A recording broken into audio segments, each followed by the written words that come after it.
Butterflies the opening week. Joseph Duarte with this one. Dana Holgorsen, man, it was fun to have him on the show when we were at Big 12 Media Days. When asked by a guest at the radio show about A&M and Texas on how those departures made the Big 12 less desirable, Dana Holgorsen says, those two schools are the reason we were left out of the Big 12 for nearly 3 decades. Screw them. They can go wherever they want. They don't want us, and we don't want them. Wish he would put more of a fine point on it. No, but that's very Dana Holgorsen, and yeah, there's no love lost. I think that might. I mean, that's why I'm looking forward to that game in Houston when Texas plays there, just because I think that schools like Houston, now TCU, managed to weave their way back in before everybody else. But, the decision to break up the Southwest Conference and the schools that went to that joined the Big 8 and made the Big 12, yeah, I mean, Houston, SMU, TCU, and Rice all got left behind, and things have never been the same for them since then.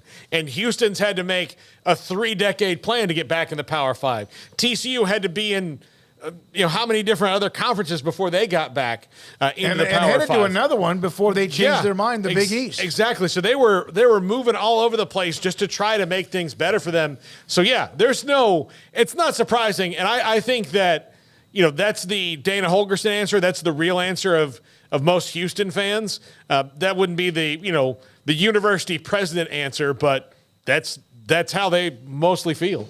Yeah, I don't know. Maybe it would be at this point. I mean, we've heard the commissioner, say what he had to say, and I feel like, that comment there by Dana Holgorsen, I mean, that's college football, guy. Like, we can't sit there and say, like, we can't wait to go to the SEC, and I mean, like, Lane Kiffin's not going to be popping off, and, like, you're not going to hear various things at some time or another that's not, a personal shot at the program or whatever. So, I mean, I think you just got to get used to those bullets, but I understand it's a little bit more personal because, it's an on-the-way-out type of a thing.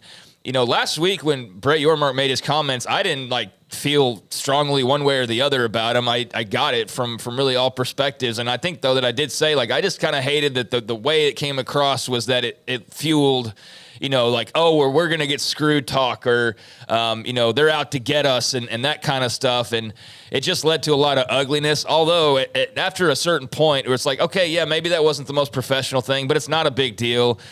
And then, yeah, there was this silliness of, the one person who's like, oh, he should be fired, which is ridiculous and was never going to happen. That was just a soft response. But then it, dragged out, and it's like, are y'all really taking this that strongly? There was some really soft reaction to that by some of the Texas fan base of, it's not that big of a deal. Let it go. And, hey, if y'all get screwed on a call late in the year, then bring it back up. But, they were dragging this out for, days. And that's part of college football. That's part of what they're going to experience in the SEC. And, yes, it's a very unique situation, but nothing wrong with Dana Holgorsen's comments. Nothing wrong with Texas fans calling him ugly and stupid and go drink Red Bulls, you moron, or whatever. The trash talking, this is the last year of the Big 12, and it's to be expected. Everybody's got it's almost in some feelings. ways some teams have always held back from that. Right. And you're finally, are we allowed to? Breaking free and vice versa. You're finally letting go of the dead weight probably in the eyes of Texas and Oklahoma fans. So yeah, I was anticipating a lot of trash talk. I was anticipating a lot of personal feelings and a lot of, just talk one way or the other. So between, Iowa State, we've heard comments on this very radio show, Brett Yormark, Dana Holgorsen. I know Sark had his response. I know some Texas reporter way blew this out of proportion. So it's been funny just to kind of see. We haven't even played a game yet, and there's already all this bad blood that's going back and forth. So just imagine once we get into the season and somebody pops up and beats Texas, or there is a controversial call that Oklahoma wins or loses a game, and it's going to be a lot of bad blood this year. But, I mean, how could we not have expected anything less with all of the things that have led to this point? And of course, Texas is trying to kind of embrace it. As far as the hate, they've brought it up. Steve Sarkisian's brought it up. Fans have brought it up. I do think, though, if you're a member of the media that covers a specific school, and listen, we cover Baylor, but for the most part, we have spread our wings out to cover more than that, the Big 12, everybody, including the 2 teams on their way out the door in college football. Yeah, it's one thing to do a commentary in front of the people who agree with you. It's one thing to do a commentary that maybe sometimes is against the grain with your fan base. And I wonder if anybody in Austin or if it would have been somewhere else would have done a commentary like,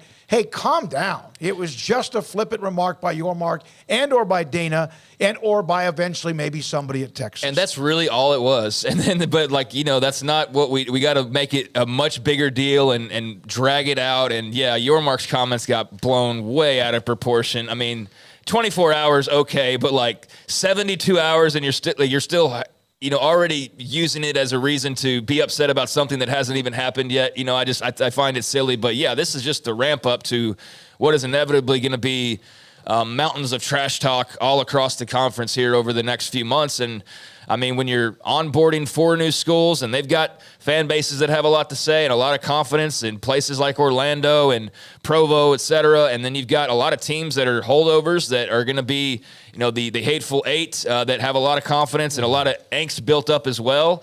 And then you got 2 schools who clearly have always felt that they were, looking down their noses and they're, about to finally get rid of the trash. And I'm sorry, but that's how it comes across more often than not.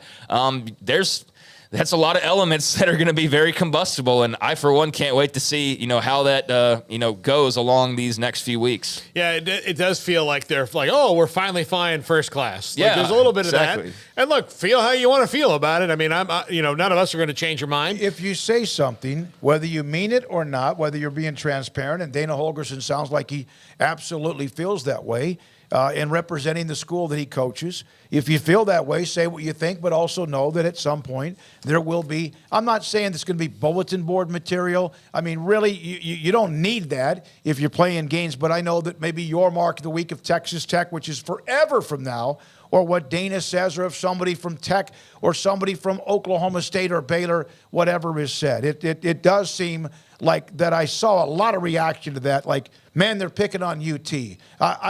UT has, in a lot of people's opinions, why are you rolling your head? No, because it's not really about them. It's just in general. Oh, no, but yeah. No, I know, but it seems like it is. It's like that's the one school you're not allowed to make a comment about. You get this fire ants of blowback, and I don't get it. I never have.